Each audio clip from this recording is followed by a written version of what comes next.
हमारी बुद्धिमत्ता और निर्णय के कारक माने गए हैं बुध देव को, और यही बुध देव 10 मई 2023 को उदय अवस्था में हो रहे हैं। और साथ में यही बुध देव जैसे ही 15 मई का दिन आएगा उस दिन ये पुनः फिर से वक्री जो अवस्था में थे वहाँ से ये मार्गी हो जाएंगे। विशेष बात आपको यही जानना है कि इनके उदित अवस्था में आपको क्या रिजल्ट मिलेगा और मार्गी अवस्था में आपको क्या रिजल्ट मिलेगा। यदि आपका जन्म मेष लगन में हुआ है तो ऐसे आप लगन के आधार पर देखें। यदि आपको आपका लग्न ज्ञात नहीं है तब इसे आप मेष राशि के अनुसार भी देख सकते हैं। यहाँ भी आपको सटीकता वैसे ही बैठेगी। देखिए यहाँ पर 3 नंबर जहाँ लिखा है ये राशि हो गई बुध की, मेष वृष मिथुन, इस भाव के स्वामी हो गए बुध। और जहाँ 6 नंबर लिखा है मेष वृष मिथुन कर्क सिंह कन्या, कन्या के स्वामी हो गए बुध। इन दोनों भाव के मालिक आपके बुध देव हो गए। अब जैसे ही ये उदित अवस्था में आएंगे मतलब आपके इन दोनों भावों को उदित करेंगे। मतलब कहीं ना कहीं यहाँ पर यदि आपके नौकरी संबंधित कोई प्रॉब्लम चल रहे थे तो उनमें उदित होने की संभावना, मतलब उसमें सफलता मिलने की संभावना, क्योंकि यही छठा भाव हमारे जीवन में मेहनत का है। तो मेहनत के भाव अभी उदय अवस्था में आ रहे हैं तो आपके मेहनत का प्रतिफल मिलने का यहाँ पर शुभ संकेत यहाँ पर प्राप्त हो रहा है। भूलना नहीं है कि आपके जीवन में ये साहस और पराक्रम भाव के मालिक हैं। भाई जब साहस और पराक्रम भाव के स्वामी ही उदित हो जाएंगे तो हमारी सोच, हमारी बुद्धि, जो हम कार्य करेंगे, आप देखेंगे पिछले कुछ टाइम से आपके साहस में कुछ जड़ता आ गई थी। जड़ता का मतलब ये हो गया क्योंकि बुध जब राहु के साथ एक घर पे होते हैं तो इसे जड़ योग कहा जाता है। इसलिए हमारे डिसीजन सही ना हो पाना या हम बार बार कन्फ्यूजन में रहना कि क्या कैसे होगा, क्या होगा, एक असमंजस की स्थिति बनना। तो यहाँ पर बुध जब उदित अवस्था में आएंगे तो ये सारे प्रॉब्लम दूर करेंगे। अब जैसे ही 15 मई का दिन आएगा ये बुध जो है वो मार्गी हो जाएंगे। मार्गी और वक्री का मतलब ये हो गया भाई मेरे हिसाब से ये आपके लिए वक्री अवस्था में आपको कष्टकारी था, बल्कि ये मार्गी अवस्था में आकर के आपके लिए अच्छा होंगे। अच्छा क्यों होंगे? क्योंकि माना गया है कि बुध कोई भी ग्रह यदि जब वक्री अवस्था में होता है तो 50% रिजल्ट अपने एक भाव पीछे का भी देता है। तो बुध यहाँ पर जब आपके लगन में विराजमान है तो एक घर पीछे का फल देंगे, मतलब द्वादश भाव का फल देंगे। 12वें घर का फल अर्थात आपके जीवन में खर्चे, आपके जीवन में टेंशन, चिंता, परेशानी और कई प्रकार के नकारात्मक रिजल्ट को देने वाला आपका द्वादश भाव है। तो इसीलिए इनका मार्गी होना इस भाव को छोड़ दिए और आपके लगन पर इनका प्रभाव आ गया। तो लगन पर बुध का आना बुद्धिमत्ता के क्षेत्र में आपको सफलता, बुध की दृष्टि सप्तम भाव पर, बिजनेस भाव पर, आपके व्यवसाय भाव पर आ रही है। तो इसलिए बिजनेस इत्यादि में भी आपको अच्छी सफलता यहाँ पर देखने को मिल सकती है। क्यों?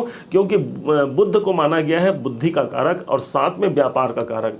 व्यापार के लिए यदि हमको सफल होना है तो कुंडली में हम कितने भी ग्रह देख लें, लेकिन यदि बुध की स्थिति हमने नहीं देखा तो समझिए आपका वो प्रेडिक्शन अधूरा ही रहेगा। इसी कारण से आपको बुध को यहाँ पर कंसिडर करना ही करना है। तो बुध जब व्यापार भाव को देखेंगे तो व्यापार भाव की वहाँ पर शुभता देंगे।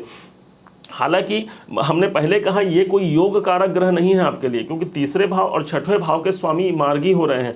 मतलब कहीं ना कहीं एक बात आपको ध्यान ये भी रखना है कि व्यापार में कोई गलत डिसीजन ना हो जाए, क्योंकि गलत डिसीजन के कारण भी हमारे व्यापार में हमको नुकसानी देखने को मिल सकती है। इसलिए बड़े सोच विचार कर अच्छे से चेक करके और दूसरों का सलाह लेकर के आपको अपने करियर, अपने व्यापार में कार्य करना चाहिए।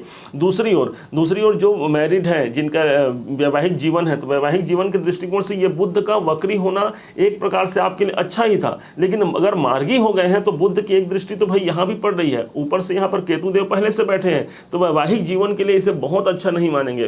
तो इसे अब क्या करना होगा? तो दाम्पत्य जीवन में थोड़ा सा यहाँ पर आपको बहुत सतर्कता पूर्वक आपको कार्य करना होगा, क्योंकि बुध हमारे बुद्धि के कारक हैं और साथ में हमारे जीवन में वाणी के कारक भी बुध हैं। तो बुध का प्रभाव जब 7वें घर पे जाए तो अपने व्यावसायिक जीवन में और अपने दाम्पत्य जीवन में दोनों के में अपने अच्छे वाणी का प्रयोग करके आप इस भाव को एक्टिवेशन में ला सकते हैं, इसका शुभ परिणाम ले सकते हैं।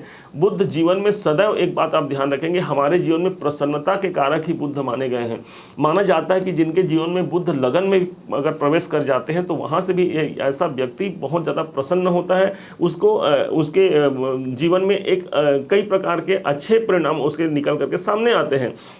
अब इसे ये कदापि आपको नहीं भूलना है कि बुध जब लगन पे होंगे तो यहाँ पर राहु देव पहले से विराजमान है और गुरुदेव विराजमान है। तो गुरु के संग जब राहु रहेंगे, ध्यान से समझिएगा, बुध कौन है? तो बुद्धि।